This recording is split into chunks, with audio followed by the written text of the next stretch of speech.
Is Chris Paul's legacy on the line tonight? No, it's not on the line tonight. Hey, look, his legacy is already solidified, and let me tell you why. In success, let's say the Phoenix Suns right now go out there and get in advance past the Clippers and get to the finals, and they beat whoever comes out the East. Hip, hip, hooray. And there was a time, maybe just a couple weeks ago, we were going to give so much of the lion's share of credit to Chris Paul, getting the team over the hump, getting the team into the playoffs, being the court general, his leadership, his acumen, his genius, all of that through osmosis. That's in success. We were going to give that to Chris Paul, but not now. Because in failure, if this team goes out there and loses to the Clippers the next 2 games, we're going to look at Chris Paul as like, you're the reason, largely, why they lost to Chris Paul. Lost to the Clippers. Think about this. Chris Paul, in success, would have to share with Deandre Ayton and, of course, Devin Booker. What in failure, he would sit there and have to take most, if not all, of the blame because of his issues post-COVID. So that's why I don't think his legacy is going to really be affected. Chris Paul would certainly benefit a little bit from the fact that, wow, Chris Paul finally made it to the finals. Wow, Chris Paul won in the finals. But be real. He's not going to be the first person you look at because you're going to say they got to the finals in spite of Chris Paul. All of that adds up to, in success, you're not going to get to be on the medal and be number 1. And in failure, they're going to look at you like, yo, you were the gold for the reason we failed.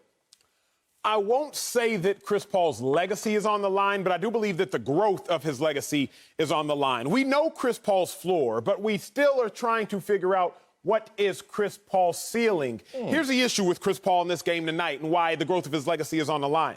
2015 Western Conference semifinals versus the Rockets. Chris Paul misses 2 games. Chris Paul's team goes on to lose to the Rockets in 7 games. 2016, Chris Paul injures a hand. He misses another 2 games. He goes on to lose in the first round against the Blazers to that team. 2018, what we all know, the Rockets, which Chris Paul is now a part of, they are up 3-2 against the Golden State Warriors. Chris Paul misses 2 games. They go on to lose in 7 games to that Warriors team. The addition of Chris Paul, or rather the omission of Chris Paul, is what cost Chris Paul's team those games. But now the Suns are up 2 games against the Clippers without Chris Paul. Chris Paul comes back, and they're now 1-2 with Chris Paul. So what we realize is this. By omission, Chris Paul's teams have previously lost in the playoffs. Now it appears that by addition, Chris Paul's team may be losing in the playoffs. Either way, it is the fault of Chris Paul that his team would have lost in the playoffs. Previously by omission and most presently by addition. I think that if Chris Paul does take an L tonight and in this series, his legacy at least loses the growth it had to gain.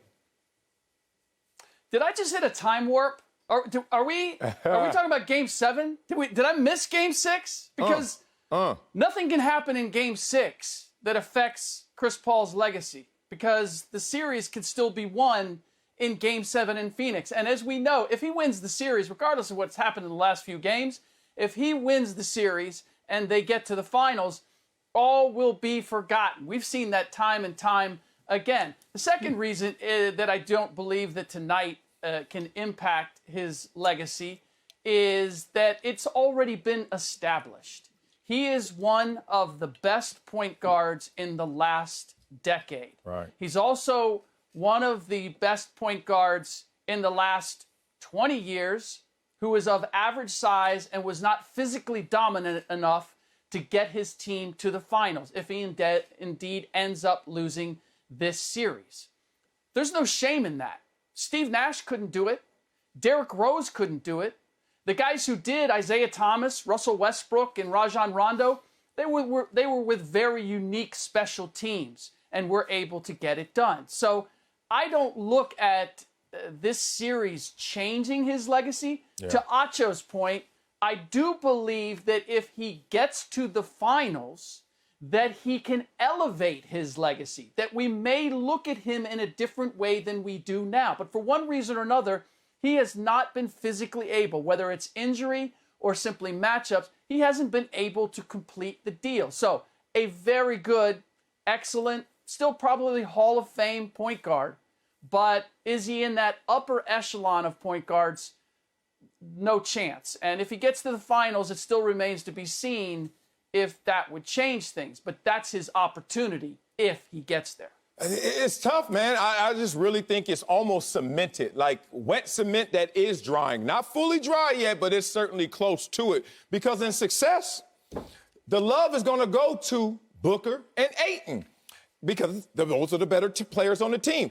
Chris Paul helps in the intangibles, but all the intangibles and contribution went out the door as soon as he came back and affected the team in a negative way. Then we went tangibles. We were like, dude, Chris Paul, your plus minus, we're better without you. We're talking about field goal percentage. The team is better without you. 3-point percentage, the team is better without you. Even at free throw line, the team is better without Chris Paul. So look, when you're talking about in success, they're going to look at those other guys. Then in failure, they're going to look dead at Chris Paul. So that's why I'm like, at 36 years old, Acho can't say, well, we don't know what his floor or ceiling is necessarily, because the dude is a future Hall of Famer who's a great.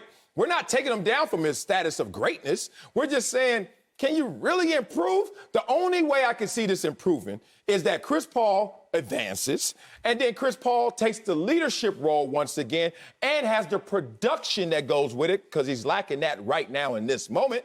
And then it's still going to be a shared experience, because is he going to outproduce Booker if they're going to win? Is he going to outproduce Ayton consistently if they're going to win? I just don't see how it adds up.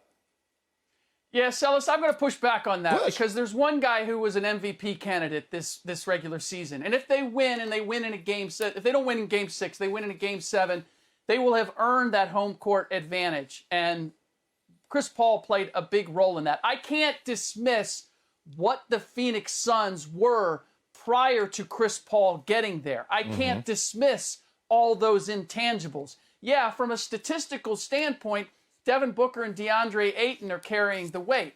But who has created the opportunity for those statistics to be meaningful?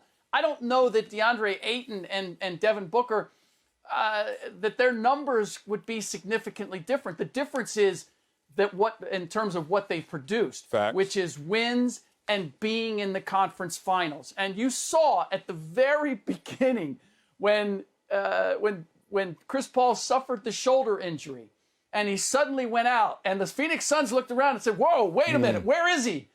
And they fell apart within seconds. That is the intangible. That's the presence of Chris Paul. And the farther you go into the postseason, the more difficult the matchups become.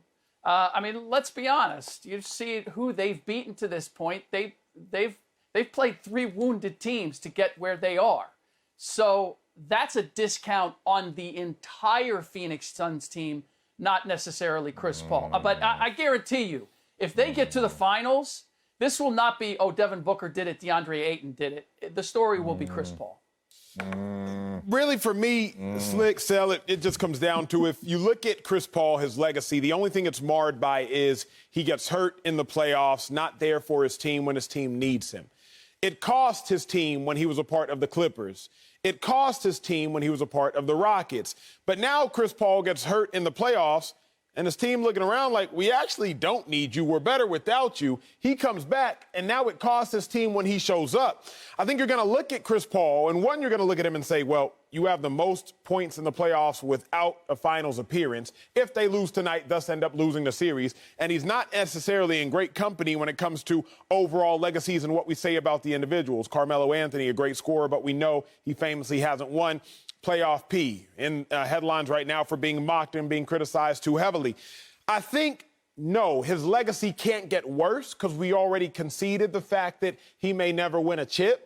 But to get this close and potentially be the reason that his team doesn't win or get to it, the NBA Finals, that could be scarring. Yeah, see, Chris Paul's never been in this place before. He's never been in this territory before. The injury bug has always caught him at the wrong time. The calendar with the injuries is what always was his shortcoming. Now it's poor performance. And look, we can say it was the COVID and coming off of COVID, but that's going to be a minor detail in a greater legacy conversation, because now you're going to come back and say, hey, Chris Paul, you were shooting 51 from the field, 44 from 3. And you went out there and closed it 8 straight jumpers, mid-range elbow against Denver. You the one shut that down. You got sick, came back, 32%, 13% from three, shooting 2 for 16 from three, 19 for 60 from the field. And we were undefeated without you. And then you come back and we are not going to advance. Come on, Slick. You know that's going to fall heavily on the shoulders of CP3.